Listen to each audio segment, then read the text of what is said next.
Assalamualaikum warahmatullahi wabarakatuh. Selamat berjumpa lagi dengan channel Edmisa, channel yang berbagi informasi tentang dunia pendidikan khususnya di Indonesia. Bapak Ibu, bagaimana kabarnya? Semoga selalu dalam keadaan sehat walafiat. Kali ini kita akan membahas tentang gebrakan baru yang mengejutkan dari Taspen di bulan Juli 2025. Dua gebrakan baru ini mulai diberlakukan. Lantas, bagaimana skema barunya terkait dengan pencairan dan pembayaran gaji pensiun ini?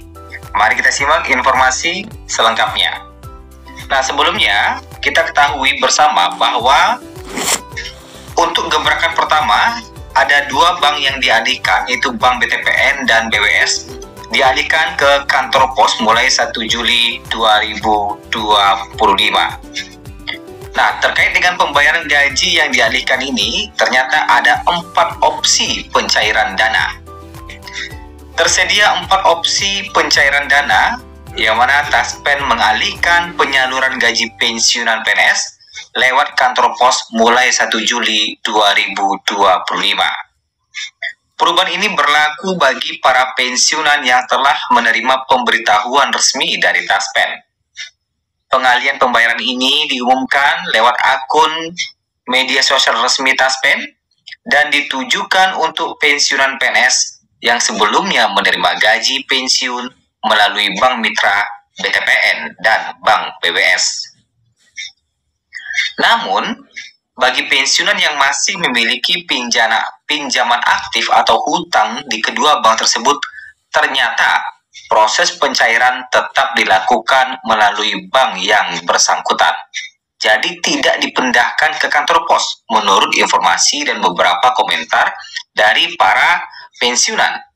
Jadi bagi yang memiliki hutang tetap di bank tersebut. Tentu langkah ini diambil oleh Taspen untuk memastikan bahwa distribusi dana pensiun lebih tepat sasaran, sekaligus mengurangi kemungkinan terjadinya penipuan. Karena memang beberapa waktu lalu penipuan itu sering terjadi, bahkan beberapa pensiunan pun dananya sempat hilang di tabungan gara-gara penipuan yang mengatasnamakan Taspen. Pensiunan yang terpengaruh oleh perubahan ini akan menerima surat pemberitahuan resmi dan pembayaran secara otomatis akan dialihkan ke kantor pos mulai 1 Juli 2025. Terkait dengan pembayaran gaji ini, tentu Bapak Ibu ada yang bertanya, apakah syarat yang harus dibawa ke kantor pos? Dan bagaimana cara mengambil gaji di kantor pos? Serta apakah ATM-nya masih bisa digunakan atau tidak? Nah, ini juga muncul pertanyaan dari beberapa pensiunan. Kita akan bahas di slide berikutnya. Nah, terkait dengan cara pencairan dana pensiun atau pengambilan dana pensiun melalui kantor pos, ini ada beberapa 4 pilihan. Yang pertama, datang langsung ke kantor pos di seluruh Indonesia. Tentu Bapak Ibu harus menunjukkan kartu identitas pensiun, mungkin KARIP kah, dan bisa juga dilengkapi juga dengan KTP, alangkah bagusnya. Kemudian yang kedua, Bapak Ibu bisa mengambil gaji juga melalui Indomaret yang telah menjalin kerjasama. Tentu ada syaratnya juga. Bapak Ibu menggunakan aplikasi PosPay yang dapat diunduh di ponsel, dan untuk registrasi Bapak Ibu minta bantuan ke petugas kantor pos. Jadi untuk registrasi pertama, Bapak Ibu silakan minta bantuan ke petugas posnya. Silakan bertanya bagaimana cara mengambil gaji lewat Indomaret. Nah, setelah itu Bapak Ibu bisa mengambil gaji di Indomaret tanpa perlu antri lagi di kantor pos. Kemudian, yang ketiga, Bapak Ibu bisa juga mengambil gaji melalui ATM tanpa kartu. Khusus bagi mereka yang sudah memiliki akun di aplikasi PosPay. Jadi sama dengan Indomaret, harus ada aplikasi PosPay juga. Dan yang terakhir, ada layanan antar pensiun ke rumah. Ini ditujukan untuk pensiunan yang tidak dapat datang langsung karena masalah kesehatan, sakit, atau lansia, dan sebagainya. Nah, beberapa pensiunan juga bertanya apa saja syarat yang harus dibawa ke kantor pos. Bapak Ibu harus membawa kartu identitas, KARIP, dan KTP, alangkah bagusnya dibawa. Ya. Kemudian ada juga yang bertanya, bagaimana dengan ATM di bank yang lama, di bank BTPN dan BWS, apakah masih bisa digunakan? Nah, ATM dan rekening Bapak Ibu itu tetap aktif dan bisa digunakan.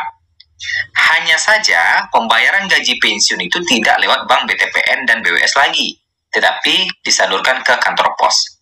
Jadi ATM dan rekeningnya tetap aktif dan masih bisa digunakan. Nah, itu ya penjelasannya. Nah, selain itu, jika pensiunan tidak dapat hadir ke kantor pos ya, pengambilan dana dapat dikuasakan kepada orang lain dengan menyertakan surat kuasa yang sesuai dengan ketentuan dari Taspen. Kemudian mengenai besaran gaji, Taspen menegaskan bahwa jumlah pembayaran pensiun masih merujuk pada PP nomor 8 tahun 2024 yang menetapkan kenaikan sebesar 12% pada tahun 2024. Sampai saat ini belum ada penyesuaian baru untuk tahun 2025. Artinya belum ada kenaikan gaji di 2025 hingga saat ini. Walaupun beberapa isu berkembang ada kenaikan gaji untuk PNS dan pensiunan di 2025. Hanya saja regulasinya belum ada hingga saat ini. Nah, itu terkait dengan gebrakan pertama, terkait dengan pencairan dana pensiunan yang dialihkan ke kantor pos. Adapun gebrakan kedua, nah ini gebrakan kedua yang tentu memudahkan para pensiunan. PT Taspen bakal mengantar gaji pensiunan PNS langsung ke rumahnya.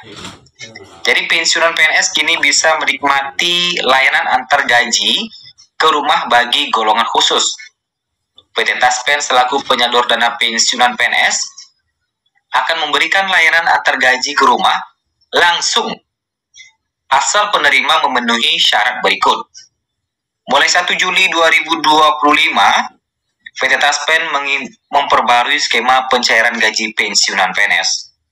Dalam hal ini termasuk penerapan layanan antar ke rumah dan pencairan melalui jaringan kantor pos maupun mitra retail modern. Regulasi tersebut diharapkan dapat meningkatkan kenyamanan bagi para pensiunan PNS.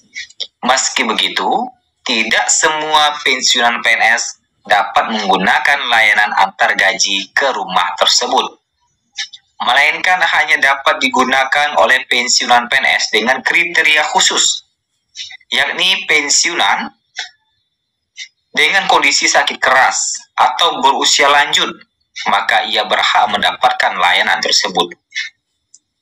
Selain itu, layanan ini juga diberikan kepada penerima dana pensiun yang sulit bepergian, serta tidak memiliki pendamping yang bisa mewakilinya.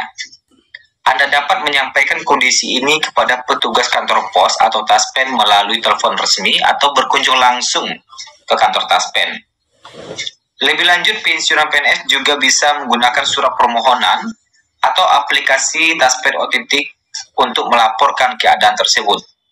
Tentu Bapak Ibu jangan lupa untuk menyertakan kartu tanda penduduk atau KTP atau kartu Taspen, SK pensiun dan bukti medis jika diminta.